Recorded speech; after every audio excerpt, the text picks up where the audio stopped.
Hello dear students, आप सभी का मेरे YouTube channel Gautam education online classes में आप सभी का स्वागत है। आज हम आपके लिए लेकर आए हैं क्लास 10th, जो कि आज अध्याय नंबर है 3, धातु तथा अधातु, मेटल एंड नॉन मेटल्स। तो चलिए शुरू करते हैं, और इससे पहले हम थोड़ा इसके बारे में जान लेंगे कि धातु तथा अधातु क्या होता है। भौतिक गुणों के आधार पर तत्वों को क्या करते हैं, 3 वर्गों में हम वर्गीकृत करते हैं। क्या करते हैं, 3 भागों में विभाजित करते हैं। नंबर 1 धातु होती है, नंबर 2 अधातु, नंबर 3 उपधातु। ठीक है, अब हम क्या करेंगे, नंबर एक एक करके इनको पढ़ेंगे। तो चलिए हेडिंग नंबर हम डालेंगे क्या, 1 धातु यानी मेटल्स। ठीक है, किसकी बात करेंगे, मेटल्स की। मेटल क्या होता है, वे तत्व जो ऊष्मा तथा विद्युत का संचालन करते हैं धातु कहलाते हैं। दूसरे शब्दों में धातु वे तत्व होते हैं जो इलेक्ट्रॉन त्याग कर धनायन बनाने की प्रवृत्ति रखते हैं, उन्हें हम क्या कहते हैं, धातुएं कहते हैं। विद्युत धनात्मक होती हैं। ठीक है, धातुएं आघातवर्धनी तथा तन्य होती हैं। सामान्यतः ये कमरे के ताप पर ठोस होती हैं। ये क्या होती हैं, कमरे के ताप पर क्या होती हैं, ठोस होती हैं। परंतु मरकरी एक ऐसी धातु है, वो क्या होती है, कमरे के ताप पे क्या होती है, द्रव्य होती है। तो ये एक तरीके से क्या हो जाएगा, अपवाद हो जाएगा। क्या हो जाएगा, अपवाद। मरकरी क्या है, अपवाद है।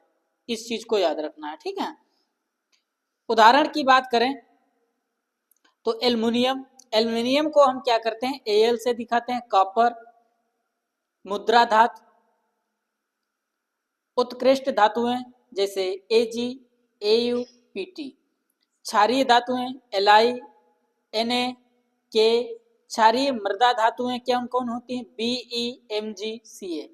ठीक है, अब जैसे इनका नाम क्या होता है, एलआई का लिथियम, Na का सोडियम, के का पोटेशियम, इस तरीके से इनके नाम होते हैं। हमने आपको पीछे बता रखे हैं। अगर आपने ये वीडियो इससे पहले के वीडियो हमारे नहीं देखे हैं तो कृपया करके उन वीडियो को भी देख लें। अधातु नॉन मेटल्स, वे तत्व जो ऊष्मा तथा विद्युत का चालन नहीं करते हैं, जिनमें क्या होता होगा, ऊष्मा तथा विद्युत धारा का प्रवाह नहीं होता होगा, वो क्या होंगे, नॉन मेटल होंगे। ठीक है, अधातु कहलाते हैं। अथवा अधातु वे तत्व होते हैं जो इलेक्ट्रॉन ग्रहण करके ऋणायन बनाने की प्रवृत्ति रखते हैं। अर्थात अधातुएं ऋणात्मक विद्युत ऋणात्मक होती हैं। ठीक है, अधातुएं आघातवर्धनी व तन्य नहीं होती हैं, परंतु भांगुर होती हैं। ठीक है, उदाहरण कार्बन, नाइट्रोजन, सल्फर। नोट की अगर बात करें तो अत्यधिक छोटे आकार के कारण हाइड्रोजन में धनायन बनाने की प्रवृत्ति के साथ साथ इलेक्ट्रॉन ग्रहण करके स्थायी ऋणायन बनाने की प्रवृत्ति भी होती है। साथ ही यह धातुओं के अन्य सामान्य लक्षण जैसे आघातवर्धनी, धात्विक, चमक भी नहीं दर्शाती है। यह एक अधातु है। धातुओं की सक्रियता श्रेणी देख लेते हैं। धातुओं की उनकी सक्रियता श्रेणी के घटते हुए क्रम में व्यवस्थित करने पर प्राप्त श्रेणी को विद्युत रासायनिक श्रेणी कहते हैं। क्या कहते हैं, विद्युत रासायनिक श्रेणी अथवा सक्रियता श्रेणी भी कहते हैं। दूसरे शब्दों में धातुओं को उनके मानक अपचयन विभव के बढ़ते हुए क्रम में रखने पर प्राप्त श्रेणी को विद्युत रासायनिक श्रेणी अथवा सक्रियता श्रेणी कहते हैं। श्रेणी निम्न है। के की बात करें, पोटेशियम सर्वाधिक क्रियाशील। के जो होता है पोटेशियम सर्वाधिक क्रियाशील होता है। Na सोडियम उससे कम क्रियाशील होता है। Ca कैल्शियम उससे भी कम क्रियाशील होता है। Mg मैग्नीशियम उससे भी कम क्रियाशील होता है। और Al एल्युमिनियम उससे भी कम क्रियाशील होता है। Zn जिंक उससे भी कम क्रियाशील। इस तरीके से हम बढ़ते हुए जाएंगे तो क्या होता जाएगा, उनकी सक्रियता जो श्रेणी है वो कम होती चली जाएगी। तो हम जो Au क्या होता है, Au यानी गोल्ड सबसे क्या होता है, कम होता है, सबसे कम क्रियाशील होता है। तो इसे देख लेते हैं। पॉइंट नंबर 1, इसे श्रेणी में पहले ऊपर आने वाली धातुएं आसानी से ऑक्सीकृत होती हैं। दूसरे शब्दों में कहें तो जिस धातु की सक्रियता जितनी अधिक होगी वह उतनी ही सरलता से ऑक्सीकृत हो जाएगी। इस तरीके भी से समझ सकते हैं आप। या हम पॉइंट नंबर 2 देख लेते हैं। इस श्रेणी में पहले ऊपर वाली धातुएं अधिक क्रियाशील धातुओं से जो बाद वाली धातुएं अर्थात कम क्रियाशील को उनके लवण के विनिमय से या उनके लवण के विलयन से विस्थापित कर देती हैं। क्या कर देती हैं? उनके विलयन से विस्थापित कर देती हैं। क्या पूछा गया? इस पॉइंट को आपको वेरी वेरी आईएमपी है। क्या है? इस पॉइंट को वेरी वेरी आईएमपी है। ठीक है। क्या कहा गया? इस श्रेणी में पहले ऊपर वाली धातु जो सबसे ऊपर, जैसे सबसे ऊपर कौन है? पोटेशियम है। ठीक है। सक्रियता धातुएं जो बाद वाली धातुएं अधिक कम क्रियाशील होती हैं। जो बाद वाली होंगी वो क्या होंगी? अधिक कम क्रियाशील होंगी। उनके लवण के विलयन क्या है? उनके विलयन से क्या होगा? विस्थापित कर देगी। तो किस तरीके से होता होगा हम देख लेते हैं। अब यहाँ पे हम एक ले रहे हैं, क्या लेंगे? Cu लेंगे और Zn लेंगे। अब हमें एक रिएक्शन के माध्यम से समझाने का प्रयास करेंगे यहीं पे। ठीक है। हम क्या करेंगे? Zn लेंगे, Zn प्लस CuSO4 ले लेते हैं। ठीक। Zn को हम क्या कहते हैं? जिंक कहते हैं, जिंक या जस्ता कहते हैं। ठीक है। Cu को कॉपर कहते हैं और SO4 को जब साथ में है तो कॉपर सल्फेट बोल देंगे। इसे हम क्या बोलेंगे? इसे कॉपर सल्फेट बोल देंगे। जब हम अब क्रिया कराते हैं तो हमारे पास क्या बनेगा? Cu निकल जाएगा, प्लस क्या बनेगा हमारे पास? ZnSO4 बन जाएगा। तो वो क्या करेगा? आपको हमने अभी बताया है कि जो सबसे ऊपर रखा हुआ है सक्रियता श्रेणी में वो क्या होगा? सबसे अधिक क्रियाशील होगा, जैसे कि K सर्वाधिक क्रियाशील है। परंतु यहाँ पे Cu से Zn क्या है? अधिक क्रियाशील है। तो जब अधिक क्रियाशील है तो Cu को उसके विलयन से क्या कर देगा? विस्थापित कर देगा। कौन? Zn। Zn जिंक क्या करेगा? कॉपर के विलयन से, कॉपर सल्फेट के विलयन से उसको क्या कर देगा? विस्थापित कर देगा। ठीक है। और इस तरीके से यह अपक्रिया पूर्ण होती है। आई होप आप सभी को यह समझ में आ गया होगा। अगर नहीं समझ में आया है तो हम एक दूसरा एक एग्जाम्पल लेंगे, उसके माध्यम से समझने का प्रयास करेंगे। ठीक है। हम यहाँ पे क्या लेंगे? के लेंगे, पोटेशियम प्लस Cu, या हम Cu नहीं लेंगे, हम यहाँ पे क्या लेंगे?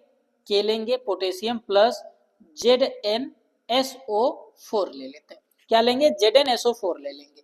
जब हम ZnSO4 ले लेते हैं, और हमने अभी आपको बताया है कि जो ऊपर क्या है, यहाँ पे बताया था, ऊपर वाली जो धातुएं होती है वो क्या होती है? अधिक क्रियाशील होती हैं, और उनसे जो नीचे वाली धातुएं होती है वो क्या होती है? कम क्रियाशील होती हैं। उनका क्या होता है? क्रियाशीलता घटती चली जाती है।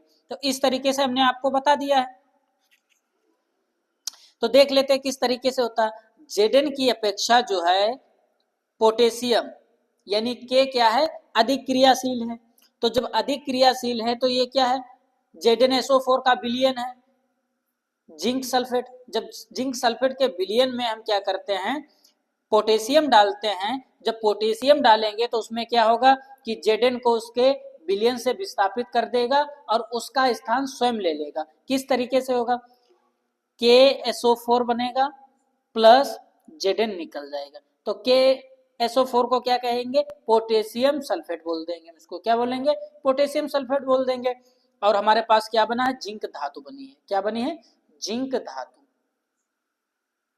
जिंक धातु बन गई है। ठीक है। आई होप अब आप सभी को समझ में आ गया होगा। ठीक है। और हाइड्रोजन से पहले ऊपर,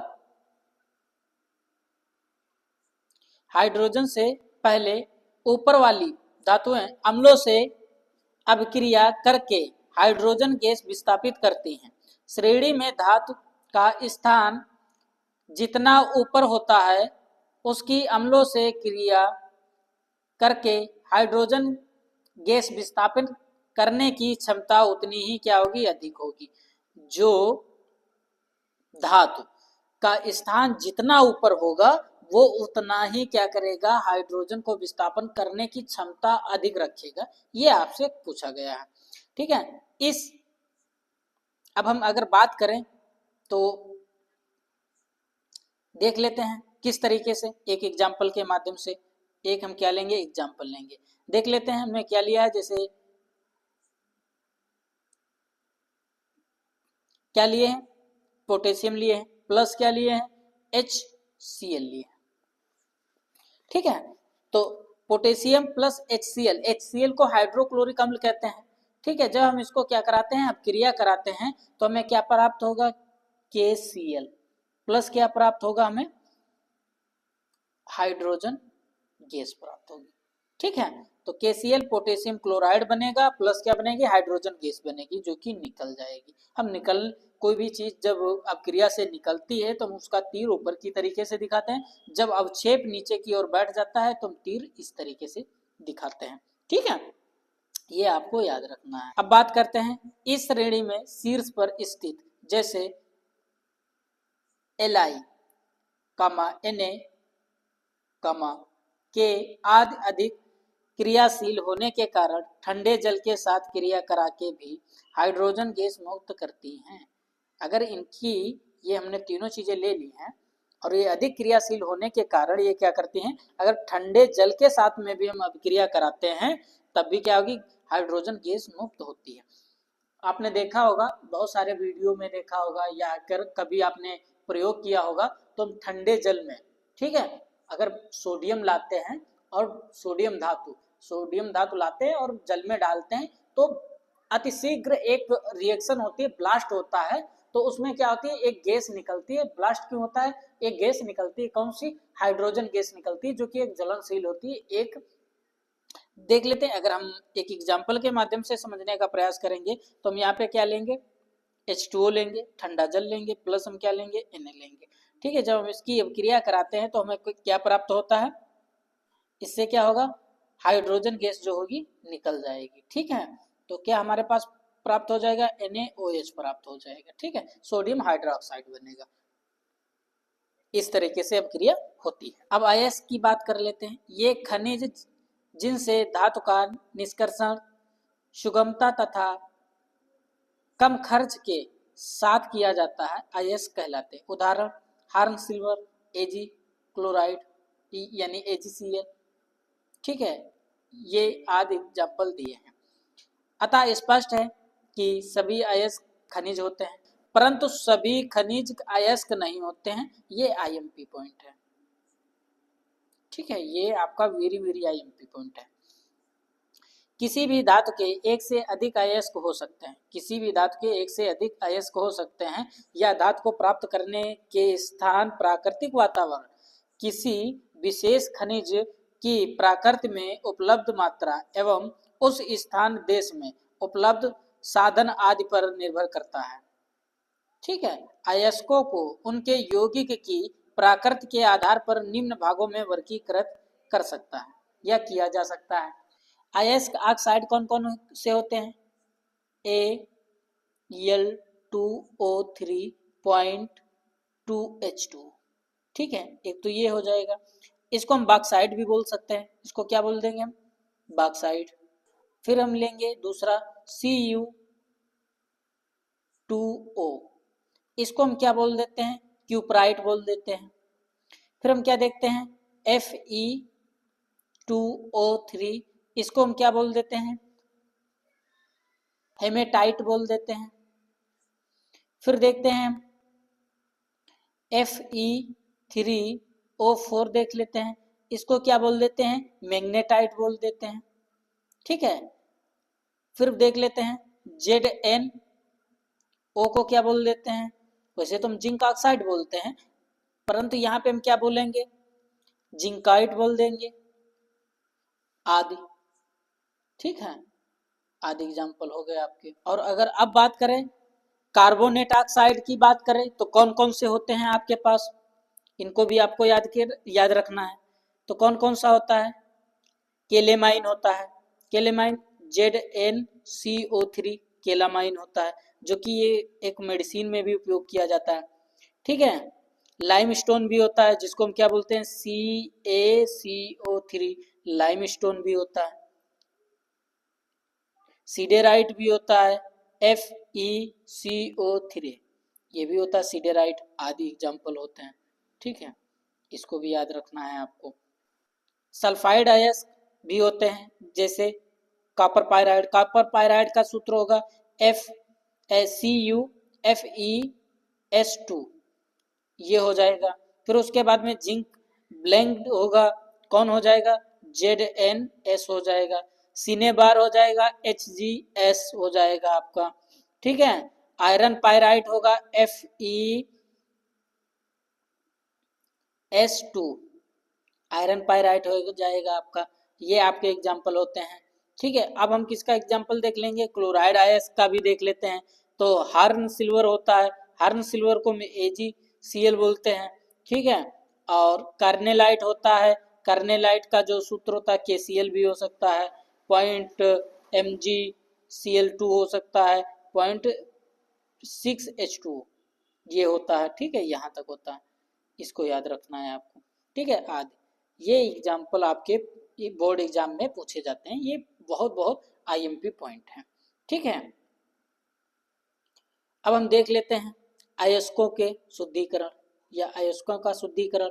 अयस्क से अनावश्यक पदार्थों या अधात्री मैट्रिक्स का पृथक्करण, यानी कोई भी पदार्थ बनाया और उसमें क्या हो गई है, अनफिट चीजें। जैसे हम कोई भी चीज बना रहे हैं, उसमें ऐसी चीज मिल गई है जो हमारे काम की नहीं है, जरूरत नहीं है उनकी।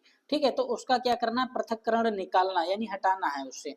तो ठीक है, शुद्धिकरण, उस प्रक्रिया को हम क्या कहते हैं, शुद्धिकरण या अयस्क या सांद्रण कहलाता है। ठीक है, अयस्क से गेंग को हटाने के लिए जिन प्रक्रियाओं का उपयोग होता है वो अयस्क या गेंग के भौतिक या रासायनिक गुणों पर आधारित होती है। नंबर 1, कम सक्रिय धातुओं का निष्कर्षण। ये धातुएं बहुत कम अभिक्रियाशील होती हैं। इन धातुओं के ऑक्साइड को केवल गर्म करने से ही धातु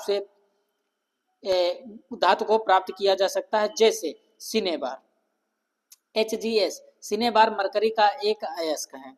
जब इसे वायु में गर्म करते हैं तो यह सबसे पहले मर्क्यूरी का ऑक्साइड क्या करता है, मर्क्यूरी का ऑक्साइड में बदल जाता है तथा बाद में मरकरी धातु में परिवर्तित हो जाता है। ठीक है, अब हम क्या करेंगे, किस तरीके से होता है पहले देख लेते हैं। हम पहले क्या लेंगे, सिनेबार लेंगे। सिनेबार का सूत्र क्या था, HgS, तो हम 2HgS ले लेंगे। ठीक है, जो कि ठोस अवस्था में पाया जाता है। प्लस क्या बताया था हमने, वायु में क्या करेंगे, गर्म करेंगे। जब वायु में गर्म करेंगे तो हम क्या लेंगे, 3 ऑक्सीजन ले लेंगे। जब हम गर्म करेंगे यानी ताप देंगे या गर्म करेंगे, ठीक है, तो क्या बनेगा, 2HgO, क्या बन जाएगा हमारे पास, मर्क्यूरिक ऑक्साइड बनेगा, प्लस क्या बनेगा, SO2 बनेगा, जो कि ये गैस होती है। ठीक है, ये ठोस अवस्था में होता है, ये आपको याद रखना है। ठीक है, और हमें चाहिए क्या है, प्योर मरकरी चाहिए। फिर हम दोबारा इससे अभिक्रिया कराएंगे। जब दोबारा अभिक्रिया कराएंगे तो हमारे पास क्या बचा था, 2HgO, मर्क्यूरिक ऑक्साइड को हम क्या करेंगे, गर्म करेंगे। ठीक है, जब गर्म करेंगे तो देखते हैं हमारे पास क्या बनता है, 2Hg, ठीक है, जो कि लिक्विड अवस्था में होगा, प्लस ऑक्सीजन गैस निकल जाएगी। ठीक है, इस तरीके से हमें मरकरी प्राप्त होती है। आई होप आप सब समझ गए होंगे। इसी तरह के वीडियो देखने के लिए हमारे यूट्यूब चैनल से जुड़े रहें। कॉपर ग्लास Cu2S, जब इसे वायु में गर्म करते हैं तो आंशिक रूप से ऑक्सीकृत हो जाता है या होता है तथा ऑक्सीकृत उत्पाद शेष कॉपर ग्लास से क्रिया करके कॉपर धातु देते हैं। किस तरीके से होता है ये हम देख लेते हैं। हम क्या लेंगे, 2Cu2S लेंगे, 2Cu2S प्लस क्या लेंगे, ये जबकि ठोस अवस्था में होता है। ठीक है, और 3O2 गैस अवस्था में होता है। ऑक्सीजन क्या होती है, गैस अवस्था में पाई जाती है। हम इसको क्या करेंगे, गर्म करेंगे। जब गर्म करेंगे तो देखते हैं Cu टू ओ ऑक्साइड, ठीक, जो कि ये ठोस अवस्था में होंगे, कॉपर ऑक्साइड, प्लस क्या बनेगा हमारे पास 2SO2, ठीक है, सल्फर डाइऑक्साइड या सल्फर ऑक्साइड, ठीक है। तो ये क्या होगी, एक गैस होगी। अभी हमें चाहिए क्या था, कॉपर चाहिए था। अभी अशुद्धियां हैं इसमें, किसकी अशुद्धियां, अभी ऑक्सीजन मिला हुआ है, तो हम इसको भी क्या करेंगे, दोबारा अब क्रिया कराएंगे। अब क्रिया कराएंगे Cu2O ठोस अवस्था में पाया जाता है, प्लस किससे, Cu2S से। जब हम इससे अब क्रिया कराएंगे तो हमें क्या प्राप्त होगा, 6Cu प्राप्त होंगे, जो कि ठोस अवस्था में होगा कॉपर, ठीक है, प्लस क्या प्राप्त होगा, SO2 निकल जाएगा, ठीक है, गैस निकल जाएगी। इस तरीके से हमें कॉपर प्राप्त हो जाता है, ठीक है। मध्य सक्रिय धातुओं का निष्कर्षण। माध्यम अपक्रियाशील, प्रकृति में ये धातुएं प्रायः सल्फाइड या कार्बोनेट के रूप में पाई जाती हैं। सल्फाइड को भर्जन द्वारा तथा कार्बोनेट को निस्तापन द्वारा ऑक्साइड में परिवर्तित कर कार्बन जैसे उपयुक्त अपचायक का उपयोग कर धातु को प्राप्त किया जा सकता है।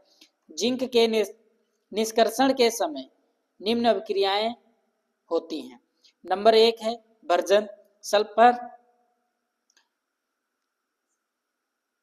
नंबर ए भर्जन, सल्फाइड अयस्क को वायु की उपस्थिति में गलनांक बिंदु से निम्न ताप पर गर्म करने पर या ऑक्साइड में परिवर्तित हो जाता है। इस प्रक्रिया को भर्जन अपक्रिया या प्रक्रिया कहते हैं। देख लेते हैं किस तरीके से होता है, एक एग्जाम्पल के माध्यम से समझने का प्रयास करेंगे। हम यहाँ पे क्या लेंगे, 2ZNS, ठीक है, क्या लेंगे, 2ZNS, जो कि ये ठोस अवस्था में होता है, प्लस हम क्या लेंगे, 3O2 से हम क्या कराएंगे, अभिक्रिया कराएंगे, कैसे, भर्जन, भर्जन अभिक्रिया होगी, ठीक है। फिर देख लेते हैं जो हमारे पास प्राप्त होगा वो क्या प्राप्त होगा, 2ZNO zinc oxide plus 2SO2, ये हमें प्राप्त होगा, ठीक है। इस तरीके से ये अभिक्रिया होगी। बी, निस्तापन वायु की अनुपस्थिति में सांद्रित अयस्क को उसके गलनांक से नीचे परंतु उच्च ताप पर गर्म करके ऑक्साइड में परिवर्तित करने का क्रम निस्तापन कहलाता है। अब हम क्या करेंगे, एक एग्जाम्पल के माध्यम से समझने का प्रयास करेंगे। ZnCO3 जो कि ठोस अवस्था में होता है, जिंक कार्बोनेट हो जाएगा, ठीक है, और निस्तापन के माध्यम से हम क्या करा रहे हैं, एक अभिक्रिया करा रहे हैं, तो ZnO प्लस क्या बनेगा, कार्बन डाइऑक्साइड गैस निकल जाएगी, तो जिंक ऑक्साइड में प्राप्त हो जाएगा। अब बात करते हैं धातु का शोधन। धातुओं का शोधन की बात करें तो इसमें देखते हैं कि copper, tin, nickel, silver, gold आदि अनेक धातुओं का क्या होता है, शोधन, परिष्करण या शोधन, बात एक ही है, विद्युत अपघटन द्वारा किया जाता है। किसके द्वारा किया जाता है, विद्युत अपघटन द्वारा किया जाता है। प्रक्रिया की बात करें तो इस प्रक्रिया में अशुद्ध धातु का एनोड तथा शुद्ध धातु की पतली परत की कैथोड के रूप में प्रयोग किया जाता है। धातु के लवण विलयन का उपयोग विद्युत अपघट्ट के रूप में होता है। जब विद्युत अपघट्ट से विद्युत धारा प्रवाहित की जाती है तो एनोड तथा स्थिर अशुद्ध धातु विद्युत अपघट्ट में घुल जाती है। इतनी ही मात्रा में शुद्ध धातु विद्युत अपघट्ट से कैथोड पर निपेक्षित हो जाती है, अशुद्ध एनोड के नीचे एकत्रित हो जाती है तथा एनोड जंग क्या होगा, जंक कहलाती है। एनोड जंक कहलाती है। उदाहरण की अगर बात करें तो कच्चे कॉपर के विद्युत अपघटनी शोधन में विद्युत अपघट्ट अम्लीकृत कॉपर सल्फेट का विलयन। कैथोड की अगर बात करें, ऋणावेशित शुद्ध कॉपर एनोड, धनावेशित अशुद्ध कॉपर। इलेक्ट्रोड पर होने वाली अभिक्रियाएं हैं, ये किस पे होने वाली है, इलेक्ट्रोड पर होने वाली अभिक्रियाएं हैं, ठीक है। अब हम क्या करेंगे, एनोड और कैथोड समझ लेते हैं कि क्या होता है। हम क्या करेंगे, पहले एनोड देख लेते हैं। क्या देखेंगे, एनोड। एनोड पर देख लेते हैं तो हम किसकी बात करेंगे, कॉपर की, जो कि ठोस अवस्था में होता है। ठीक है, ये क्या है, अभी हमारे पास अशुद्ध धातु है। क्या है, अशुद्ध, ठीक है, धातु, अशुद्ध धातु है। अब हम इससे क्या करा रहे हैं, अपक्रिया करा रहे हैं, तो देख रहे हैं इसमें क्या होगा, Cu2+ आयन निकलेंगे। ठीक है, और ये किस तरीके से जब हो जाएगी, जब विलयन में डालेंगे तो ये Aq, ठीक है, घुलित होगी। कैसी होगी, घुलित, घुलित अवस्था में है। तो इसमें देख रहे होंगे +2 इलेक्ट्रॉन क्या हो रहा है, ऑक्सीकरण हो रहा है। इसका क्या हो रहा है, ऑक्सीकरण हो रहा है। 2 इलेक्ट्रॉनों का क्या हो रहा है, ऑक्सीकरण हो रहा है। तो इस प्रक्रिया को क्या कह देते हैं, एनोड बोल देते हैं। क्या बोलते हैं, एनोड बोल देते हैं। अब कैथोड की बात कर लेते हैं। अब कैथोड देख लेते हैं क्या होता है। कैथोड पर हम क्या करेंगे, Cu2+ आयन लेंगे, +2 इलेक्ट्रॉन से जब हम क्या करा रहे हैं तब देखते हैं Cu बनेगा। क्या बनेगा, Cu। तो यहाँ पे क्या हो रहा है, अपचयन हो रहा है। क्या हो रहा है, अपचयन हो रहा है। और यहाँ पर क्या, वहां पर क्या हो रहा था, घुलित में थी, यहाँ पे क्या है, निपेक्षण हो रहा है, निपेक्षण हो रहा है। ठीक है, इस तरीके से हम क्या कराते हैं, शोधन की प्रक्रिया पूर्ण करते हैं। अब क्या हम देख लेते हैं, अब संचारण देख लेते हैं। धातुओं की सतह पर वायु में उपस्थित आर्द्रता यानी नमी, ठीक है, अथवा रसायन जैसे अम्ल प्रभाव द्वारा नष्ट होना, खा जाना, नष्ट होना या खा जाना संचारण कहलाता है। नम वायु या आर्द्र वायु में खुला छोड़ देने पर अधिकांश धातुएं संरक्षित हो जाती हैं। संचारण एक मंद प्रक्रिया है। उदाहरण, लोहे में जंग लगना, चांदी का मलिन हो जाना, कॉपर की सतह पर हरे रंग की परत जम जाना। अब हम क्या करेंगे, इससे बचाव और सुरक्षा देख लेते हैं कि किस तरीके से हम इससे बचाव कर सकते हैं या सुरक्षा कर सकते हैं। तो हम क्या करेंगे, गैल्वेनीकरण। ठीक है, आयरन की वस्तुओं के ऊपर जिंक की पतली परत चढ़ाने का प्रक्रम गैल्वेनीकरण कहलाता है। जिंक धातु की यह पतली परत लोहे को जंग लगने से बचाती है, क्योंकि अर्धवायु में खुला छोड़ने पर जिंक धातु संरक्षित नहीं होती है।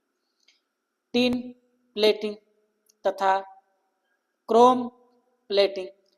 टीन तथा क्रोमियम धातु संचारण रोधी होते हैं, अतः जब लोहे की वस्तु पर टीन धातु की पतली परत को विद्युत लेपन द्वारा निपेक्षित कर देते हैं तो आयरन तथा इस्पात वस्तु संरक्षण से सुरक्षित हो जाती हैं।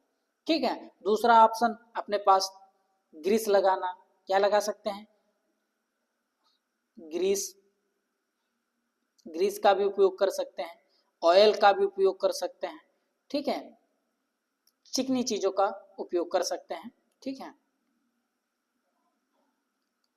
अब हम पढ़ लेते हैं मिश्र धातु। क्या पढ़ेंगे, मिश्र धातु। 2 या 2 से अधिक धातुओं के समांगी मिश्रण को मिश्र धातु कहते हैं। जिसमें क्या होगा, 2 या 2 से अधिक समांगी मिश्रण को क्या कहते हैं, मिश्र धातु कहते हैं। धातु को गलाकर तथा अन्य धातुओं अथवा अधातु जैसे कार्बन को निश्चित अनुपात में इसमें मिलाया जाता है। मिश्र धातु को अमलगम कहते हैं। क्या कहते हैं, मिश्र धातु को अमलगम भी कहते हैं। तांबा और जस्ते की मिश्र धातु को पीतल, तांबा और टीन की मिश्र धातु को कांसा, सीसा और टीन की मिश्र धातु को सोल्डर कहते हैं। सोल्डर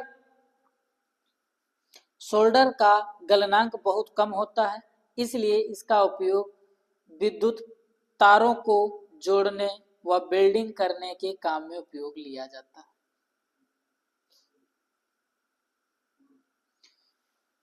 अब हम क्या करेंगे, जो भी हमने अभी तक पढ़ा है उसके हिसाब से कम 5 से 10 हम MCQ क्वेश्चन हल करेंगे जो आपके प्रीवियस ईयर में पूछे जा चुके हैं। तो हम क्या करेंगे, चलिए शुरू करते हैं। देखते हैं, पृथ्वी की भूपटल में प्राकृतिक रूप से पाए जाने वाला तत्व या यौगिक dot dot co dot dot कहते हैं। तो देख लेते हैं सबसे ज्यादा इनमें से क्या पाया जाता है। ऑप्शन है ए अयस्क, ऑप्शन है बी गैंग, ऑप्शन है सी खनिज, ऑप्शन है डी धातु। तो इनमें से जो हमारा सही उत्तर हो जाएगा वो हो जाएगा सी खनिज। अब देख लेते हैं, निम्नलिखित में से कौन अधातु है। निम्न में से कौन अधातु है। तो ऑप्शन है Cr, ऑप्शन है बी Fe, ऑप्शन है सी हीलियम, ऑप्शन है डी Hg मरकरी या पारा। ठीक है, तो इनमें से जो हमारा सही उत्तर हो जाएगा वो क्या हो जाएगा, हीलियम। सी ऑप्शन सही हो जाएगा। निम्नलिखित में से कौन सी धातु ठंडे जल से अपक्रिया करने के बाद में हाइड्रोजन गैस निकलती है। ऐसी कौन सी इनमें से धातु है जो क्या करता है, ठंडे जल से अपक्रिया करने पर गैस निकलती है। तो देख लेते हैं इनमें से ऐसी कौन सी धातु है। तो इनमें ऑप्शन है ए तांबा, ऑप्शन है बी सोना, ऑप्शन है सी पोटेशियम, ऑप्शन है डी एल्यूमिनियम। तो इनमें से जो हमारा सही उत्तर है वो कौन, पोटेशियम के होता है।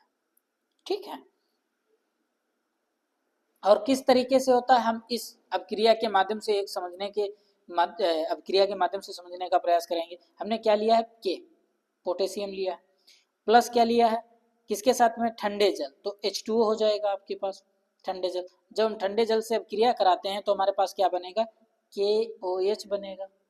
ठीक है, KOH बनेगा, प्लस हमारे पास क्या बनेगा, हाइड्रोजन गैस बनेगी।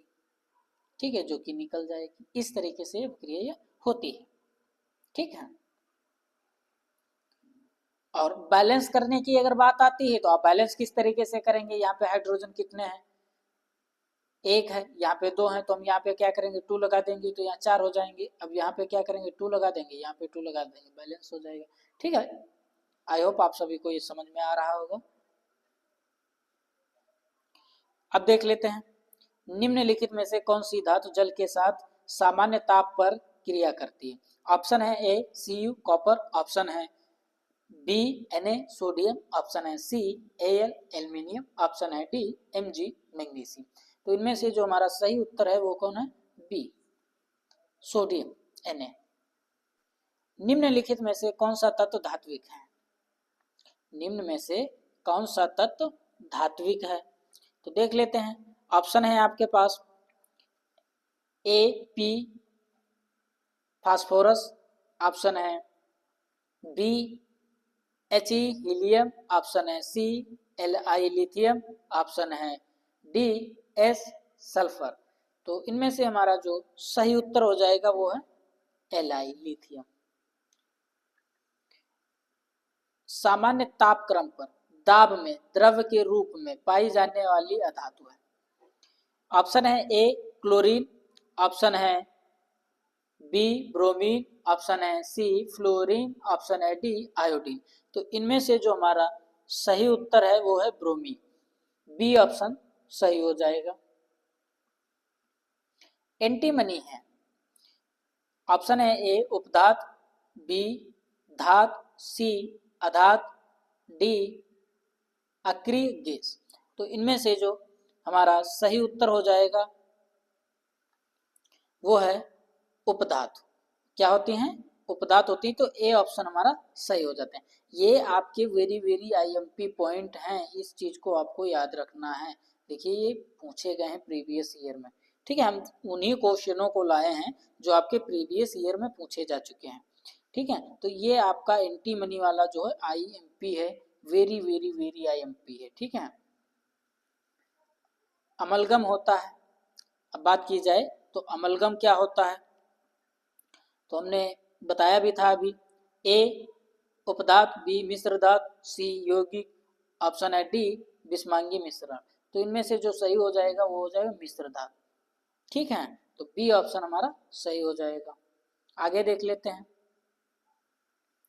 अब हम क्या करते हैं, एक दो क्वेश्चनों की प्रैक्टिस कर लेते हैं, लघुत्तरी और दीर्घोत्तरी के।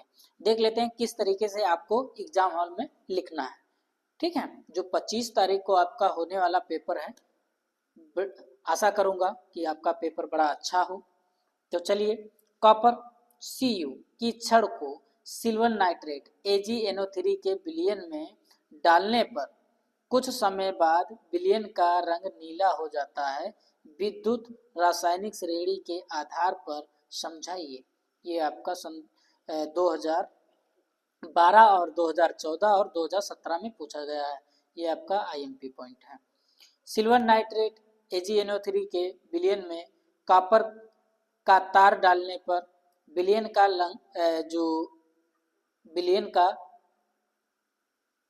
रंग जो होता है नीला हो जाता है। क्यों, ऐसा क्यों होता है, ये आपसे पूछा गया है, आपको बताना भी है। तो देख लेते हैं उत्तर। सक्रियता श्रेणी में कॉपर जो है सिल्वर Ag से पहले ऊपर स्थित है तथा इस श्रेणी में पहले आने वाली धातुओं क्या होती हैं, अधिक क्रियाशील होती हैं। ठीक है, बाद में आने वाली कुछ कम क्रियाशील होती हैं को उनके लवण के विलयन से विस्थापित कर देती हैं। ठीक है, अतः कॉपर सिल्वर नाइट्रेट से सिल्वर Ag को विस्थापित करके कॉपर नाइट्रेट क्या होता है, कॉपर नाइट्रेट बनाता है। इस प्रकार विलयन में कॉपर आयनों की उपस्थिति हो जाती है, जिससे नीले रंग के कारण विलयन का रंग नीला हो जाता है। ठीक है, इस तरीके से होता है। अभी देख लेते हैं, खनिज अयस्क व खनिज में अंतर स्पष्ट कीजिए। निम्न में से पदों की परिभाषा दीजिए। ठीक, किसकी, खनिज और अयस्क की बात हो रही, तो उत्तर देख लेते हैं। खनिज और अयस्क की बात कर लेते हैं। तो खनिज की बात करते हैं, प्राकृत में भूपटल के नीचे धातुएं जिन यौगिकों के रूप में पाई जाती हैं उन्हें क्या कहते हैं, खनिज कहते हैं। अयस्क की बात करें, जिन खनिजों में धातु अधिक मात्रा में उपस्थित हो तथा उनसे धातु को आसानी से एवं कम खर्च में प्राप्त किया जा सके, अयस्क कहलाते हैं। अब बात करते हैं खनिज की। सभी अयस्क खनिज होते हैं, सभी खनिज अयस्क नहीं होते हैं। सभी खनिजों को धातु निष्कर्षण के लिए प्रयुक्त नहीं किया जा सकता है, सभी अयस्कों को धातु निष्कर्षण के लिए प्रयुक्त किया जा सकता है। उदाहरण की बात करें तो कॉपर पाइराइट CuFeS2। उदाहरण की बात करें तो हॉर्न सिल्वर AgCl। गैंग पृथ्वी से प्राप्त खनिज अयस्कों में उपस्थित